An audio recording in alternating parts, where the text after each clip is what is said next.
তুমি যদি ক্লাসে টপার হতে চাও তাহলে এই 3টা টক্সিক এক্সাম হ্যাবিট আজকে থেকে অ্যাভয়েড করতে হবে। ফার্স্ট ওয়ান, স্টাডি ভিডিওস দেখে সময় নষ্ট করা। পরীক্ষাতে প্রশ্ন আসবে টেক্সট বুক থেকে, সো পরীক্ষার আগ মুহূর্তে তুমি যদি ফেসবুক, ইউটিউব, ইনস্টাগ্রামে স্টাডি রিলেটেড সাজেশন ভিডিও দেখে সময় নষ্ট করো তাহলে এটা মোটেও কোনো ওয়াইজ কাজ হবে না। সেকেন্ড টক্সিক হ্যাবিট, কম্প্যারিজন করা।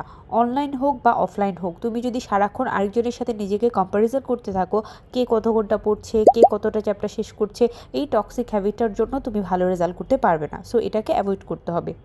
থার্ড টক্সিক হ্যাবিট, সব পড়তে যাওয়া।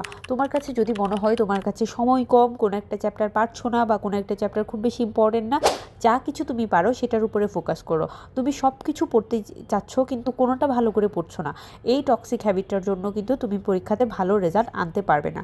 সো তুমি যদি পরীক্ষাতে ভালো রেজাল্ট করতে চাও আজকে থেকে এই 3টা টক্সিক হ্যাবিটকে একেবারে কাট করে ফেলো। Good luck for your exam.